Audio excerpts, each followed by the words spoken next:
میں خراج پیش کرنا چاہتا تھا یہاں ہماری ہمسائیگی کے اندر اس خاتون کو جس نے اللہ اکبر کا نعرہ لگا کر کے بتلایا کہ یہ امت ابھی بھانج نہیں ہوئی، اس امت میں آج بھی بیٹیاں موجود ہیں جو اپنی آبرو پر پہرا دے سکتی ہیں، اور یہ حالات بتاتے ہیں کہ یہ امت مرنے کے لیے نہیں قیامت تک قائم رہنے کے لیے پیدا ہوئی ہے انشاءاللہ۔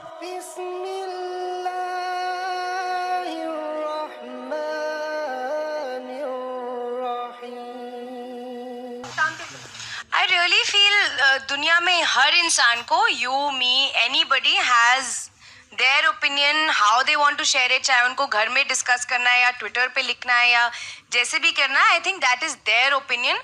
I personally have no opinion on this. میں اپنی لائف میں مست ہوں. I think that's the beauty of a nation. عورت کیا مانگے؟ آزادی. اس ریپ ویپ سے آزادی، اس ہراسمنٹ سے آزادی، اس پدر شاہی سے آزادی، سپنے بننے کی آزادی، پڑھنے لکھنے کی آزادی. لوگ سمجھتے ہیں کہ یہ بے پردگی یہ ترقی ہے، یہ ماڈرنزم ہے. ایسا نہیں ہے، یہ جہالت تھی. کعبۃ اللہ کا طواف برہنہ کیا جاتا تھا، تو برہنگی یہ جدت نہیں ہے، یہ قدامت ہے، یہ ترقی نہیں ہے، یہ جہالت ہے. اس سے اسلام نے نکالا ہے، اور پردے کی طرف اسلام انسانیت کو لے کر کے آیا ہے. تو ہر قسم کی آزادی ہم مانگ رہے ہیں، ہر قسم کی آزادی کے بارے میں بات کر رہے ہیں، اور خاص طور پہ اس بار ہم عورت کی صحت کے بارے میں بات کر رہے ہیں، جو کہ بہت ضروری ہے اور بہت سے لوگ اس کو نگلیکٹ کر دیتے ہیں. کان رسول اللہ صلی اللہ علیہ وآلہ وسلم اشد حیاء من اظراف خدرها.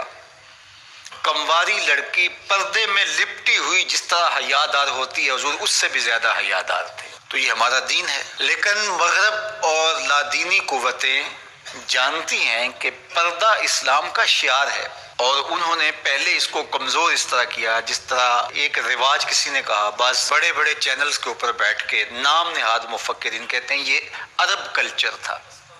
عرب کلچر تو برہنگی تھا، عرب کلچر تو برہنہ طواف کرنے کا تھا. گھروں پہ جھنڈے بدکار خواتین کے چھتوں کے اوپر عرب میں لگتے تھے. تو یہ پردے کا تصور کلچر نہیں ہے، بلکہ یہ سنت زہرا سلام اللہ علیہا. اللہ کے محبوب نے فرمایا ہر دین کی کوئی الگ شناخت ہوتی ہے، الگ پہچان ہوتی ہے، ہر دین کا ایک الگ نشان ہوتا ہے. تو اسلام کی وہ خاص چیز، وہ خاص نشان، خاص پہچان پردہ ہے، حیا ہے. اور اگر حیا چلا جائے تو پھر دین بھی چلا جاتا ہے. ایک روایت میں فرمایا حیا اور ایمان دو آپس میں جڑی ہوئی چیزیں ہیں، ان میں سے ایک چلا جائے گا پیچھے پیچھے دوسری شے بھی چلی جائے گی. تو لادینی قوتیں اس بات کو جانتی ہیں کہ اگر حیا چھین لیں گے تو ایمان اس کے پیچھے پیچھے اس راستے سے جو حیا کے چھیننے سے بنے گا تو انہی قدموں پہ ایمان بھی رخصت ہوتا چلا جائے گا. تو لہٰذا ان کو یہ کہو کہ تم ترک ایمان کرو تو یہ تو کبھی راضی نہیں ہوں گے. تو اس لیے انہیں پردے کا ترک کروایا جائے، انہیں حیا کے جوہر سے محروم کیا جائے تاکہ یہ ایمان کے جوہر سے بھی محروم ہو جائیں.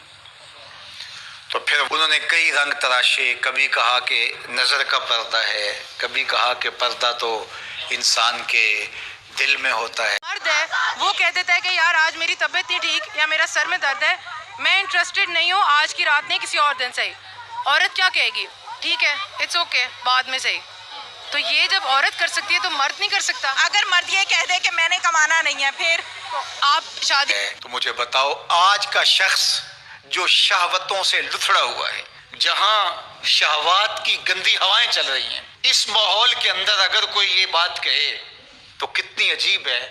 جس ماحول میں تقدس کی باد صبا چلتی تھی اور وہی اترتی تھی اور جبریل کو وہی لے کر کے آتے صحابہ نے دیکھا تھا، اور قرآن اترتا تھا اور قرآن پڑھانے والے سکھانے والے خود صاحب قرآن تھے.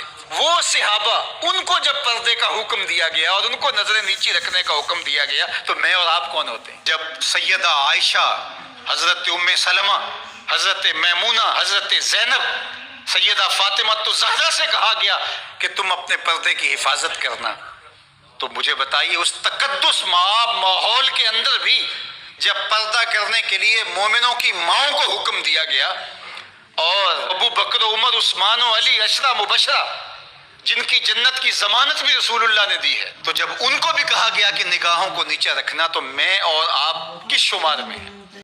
this is a platform, this is an anthem for women who need to understand کہ یہ awareness ہے ان کے لیے کہ ان کے جسم کے اوپر ان کی مرضی ہے. لیکن میرا جسم میری مرضی سے مراد ہے کہ جہاں میرا دل چاہے گا وہاں میں اپنی باڈی کو یوز کروں گی. میری مرضی سے مراد کیا ہے؟ آنیسٹلی جو لوگ ایسے سمجھتے ہیں ان کے خراب دماغ ہے.